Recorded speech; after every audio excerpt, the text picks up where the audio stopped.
Hello! Du coup, je vous fais cette deuxième vidéo que j'ai appelée base du crochet numéro 2. Tout simplement parce que dans la première, on voit vraiment les techniques. Je vous montre comment faire des mailles serrées, des brides, des demi-brides, etc. Mais après, le tout, c'est bien beau de voir les techniques, mais après, en fait, il faut enchaîner tout ça dans une réalisation. Donc c'est pour ça que là, dans cette deuxième vidéo, je vous montre par exemple, lorsque vous avez fait le premier rang, comment retourner et bien faire le deuxième rang et bien piquer au bon endroit. Pareil, lorsque l'on veut faire une augmentation, une diminution, comment en fait les réaliser. Et je vous montre également le changement de fil ou changement de couleur. Après, sur cette technique, pour le changement de fil, il y a différentes manières à chaque fois. Par exemple, lorsque je regarde des tutos, on ne fait pas exactement la même chose, les différentes crocheteuses, mais dans le fond, ça revient au même. Donc voilà, c'est vraiment ces astuces-là pour faire une création au top. À bientôt! Du coup, première technique, ce qu'on va voir, c'est comment enchaîner, en fait, comment enchaîner la deuxième rangée à partir donc d'une chaînette et après la deuxième rangée qui devra être faite en mailles serrées. Par exemple, je fais une chaînette de 8 mailles en l'air. Donc j'ai 1, 2, 3, 4, 5, 6, 7, 8. On est bien d'accord que là, j'ai 8 mailles en l'air. Et si je retourne mon travail, je veux avoir en fait une base de travail qui est sur 8 mailles. Le truc, c'est si je veux faire maintenant ma deuxième rangée en mailles serrées, ce que je vais devoir faire, c'est monter d'une maille en l'air. Parce que là, si j'enchaîne directement ici, en fait, j'aurai pas le bon compte. Parce que j'aurai piqué dans une maille et en fait, j'aurai pas le bon compte et à la fin, ça peut tout décaler. Donc, si je sais que je dois partir sur ma deuxième rangée en mailles serrées, ce que je fais, c'est je cale ici, sur ma dernière.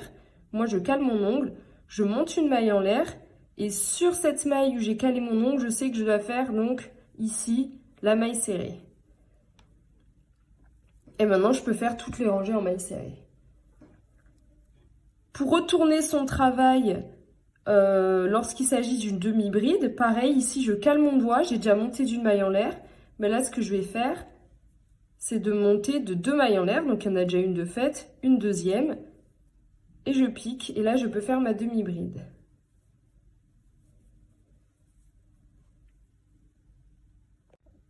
Donc on va refaire la même chose, mais avec une bride, c'est-à-dire que là j'ai ma base, on avait dit 8, 1, 2, 3, 4, 5, 6, 7, 8.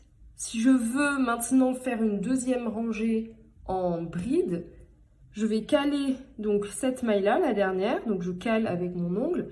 Et en fait, une bride correspond à 3 mailles en l'air. Donc je cale et je fais 1, 2, 3. Là, je fais mon jeté et mon doigt, il est là-dessus. Donc là, je fais la bride ici. Comme je vous ai dit dans mes autres tutos, moi, dans tout ce qui est mes bikinis, je préfère faire 2 mailles en l'air lorsque je vais tourner mon travail pour une bride.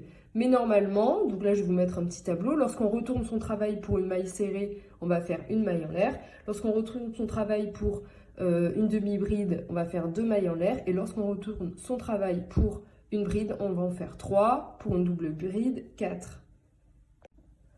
Là, ce que j'ai fait donc une rangée en bride. Ce que j'ai envie de vous montrer, c'est comment donc du coup repartir dans l'autre sens et surtout ne pas se tromper dans la première maille qu'on va piquer.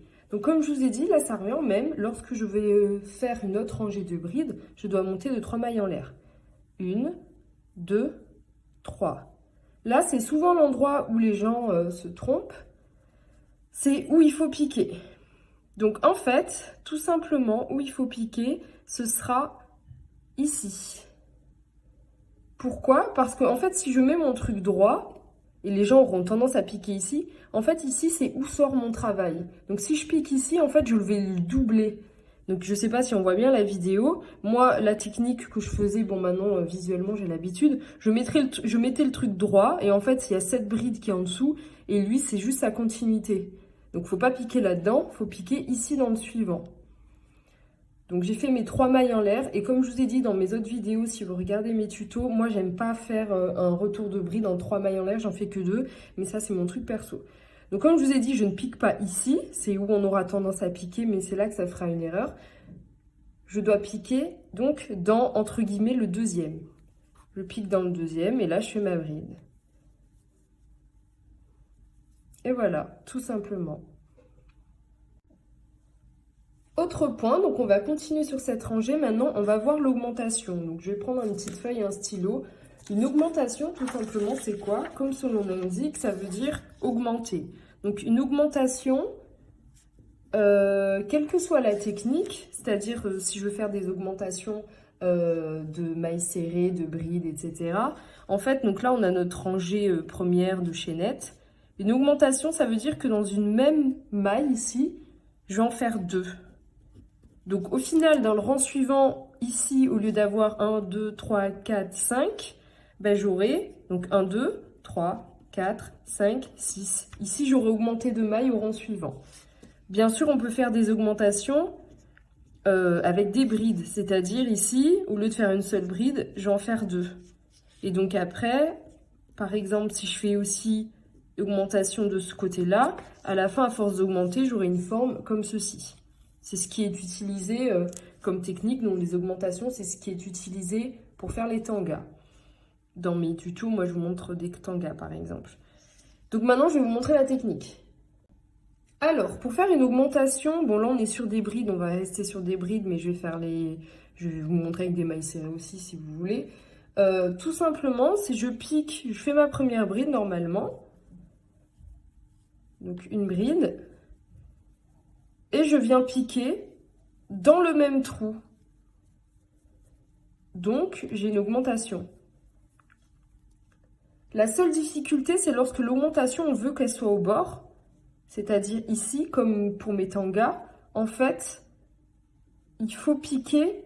Justement, tout à l'heure, je vous disais non, non, on pique pas ici. Ben là, oui. Parce que là, maintenant, en fait, cette maille d'où sort ma bride, en fait, eh ben, je veux repiquer dedans. Donc là, oui, à ce moment-là, lorsque je veux faire des augmentations, sur le côté, je repique dans ce même trou. Si je continue mon travail, et ça, vous pouvez voir ma vidéo sur le tanga, parce qu'en fait, le tanga, c'est une forme en V, donc on fait que des augmentations. Donc, je continue.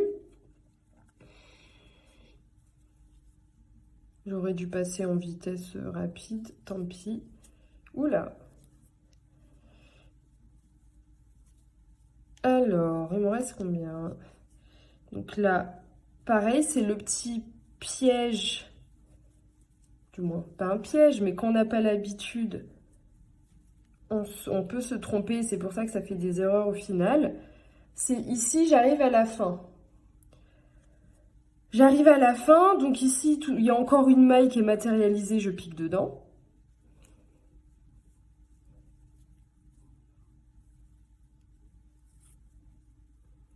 Et maintenant, pour piquer dans cette dernière maille, en général, les gens galèrent. Pourquoi?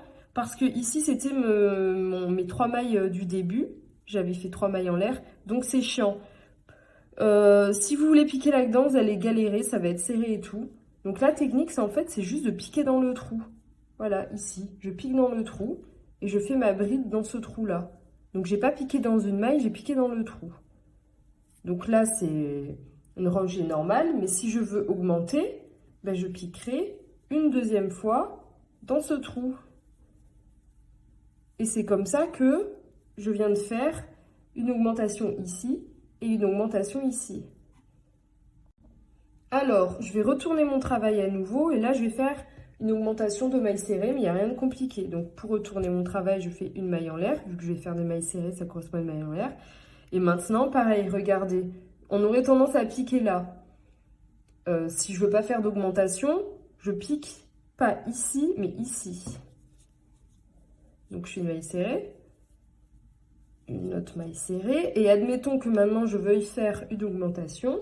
Bah, ce que je fais, c'est que je pique une première fois dans la maille suivante. Et je pique une deuxième fois. Donc, voilà, on a une augmentation. Maintenant, ce qu'on va voir, c'est la diminution. Pareil, pas de difficulté, comme son nom l'indique, il s'agit de diminuer. C'est-à-dire, cette fois-ci, par exemple, imaginons, j'avais des brides. Donc ici, j'en ai 1, 2, 3, 4, 5, 6. En fait, ça va consister à prendre, à piquer dans ces deux-là et d'en faire une seule. Donc, comment faire ça? Je vais vous le montrer avec les brides et avec les mailles serrées, par exemple. Alors là, on va faire une diminution de bride. Diminution de bride, ça veut dire que je vais joindre ces deux mailles ici. Et en fait, pour faire des diminutions, le truc, l'astuce, c'est de faire en fait la moitié d'une technique. Donc là, en fait, je commence à faire une maille serrée. Et normalement, la suite voudrait que je prenne le fil et que je continue. Ben là, non, je continue pas. Je vais commencer une autre maille serrée dans le trou suivant, la maille suivante. Et après, je vais toutes les couler ensemble. Donc au final, ici, au-dessus, je me retrouve ici avec une maille de fête. Mais par-dessous, j'en ai piqué deux. D'accord? On va faire la même chose avec des brides.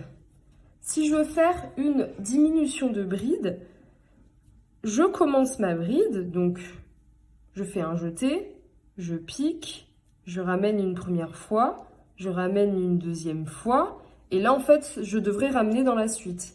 Bah, ce que je fais, c'est que je m'arrête et je vais dans la maille suivante, je refais pareil, je ramène une première fois, une deuxième fois, et maintenant je vais couler tout le monde ensemble. J'ai coulé tout le monde ensemble et comme on le voit à l'arrivée, ici, j'ai formé qu'une seule maille et en dessous, il y a deux mailles qui sont piquées. Donc si je regarde de plus près le travail, on voit vraiment que ces deux brides ici, elles sont reliées ici en une seule maille en haut. Comme ici pour la maille serrée qui est ici. Non, elle est où? Elle est ici, pardon. La maille serrée, regardez ici, j'ai une seule maille, mais ici, j'en ai piqué dans deux différentes. Maintenant, ce que je vais vous montrer, c'est le changement de fil. Généralement, c'est le changement de couleur, mais pas forcément. Si vous avez fini votre pelote et que vous devez rajouter du fil. Il y a plusieurs techniques. Comme d'habitude, il y a plusieurs techniques. Donc après, vous pouvez en trouver d'autres qui vous conviennent le mieux. Moi, ce que je fais, c'est que je prends mon nouveau fil et je fais un nœud, comme d'habitude, un nœud coulant. Et là, je prépare mon fil, voilà. Là, je vais vouloir changer de fil. Et en fait, le changement de fil, c'est un petit peu comme, pas comme les diminutions, mais en fait, on va faire un travail à moitié. Pour la maille serrée, si je veux changer mon fil en maille serrée, je vais piquer, je vais ramener une première fois. Et au lieu de terminer mon travail, ben, je vais le terminer avec l'autre fil. Donc moi, j'ai déjà fait ma petite bouclette. Il y en a, elles font pas de nœud, elles font pas de bouclette, elles ramènent directement le fil. Et là, je ramène mon fil là-dedans. J'enchaîne, par exemple. Je fais une autre maille serrée. Pourquoi faire comme ça? Pourquoi faire ce demi-travail? Parce que sinon, on aurait ici la maille précédente, elle serait bicolore. Là, on a vraiment réussi à dissocier cette maille ici qui est bleue et cette maille-là qui est rose. À la fin, moi je fais tout ça à la fin, j'ai mes deux petits fils ici. Et j'en fais un nœud. Moi, je fais un double nœud. Et après, il faudra juste le camoufler. Ah, j'ai un peu foiré mon nœud. Et voilà, on a un changement de couleur. Je vais défaire tout ça pour vous montrer avec une bride. J'ai redéfait un petit peu mon travail. Et maintenant, je vais faire un changement de fil avec une bride. Comme je vous ai dit, c'est le même concept. En fait, on commence son travail, on commence sa bride, mais on la fait qu'à moitié. Donc là, je fais ma bride, je pique, je ramène une première fois, je ramène une deuxième fois, et comme pour la diminution, ici, stop, je m'arrête. Stop, je m'arrête, je prends mon autre fil, et là, bon, une autre couleur encore. Moi, je fais déjà ma petite bouclette, c'est comme tout à l'heure. Je fais ma petite bouclette. Et au moment de ramener, donc normalement, il faut ramener le fil, et ben je ramène cette petite bouclette. Il faut bien tenir tous les petits fils qui dépassent pour ne pas s'en mêler les pinceaux.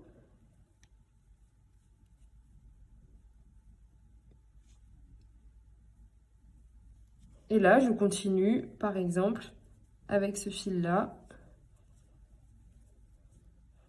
en faisant une autre bride.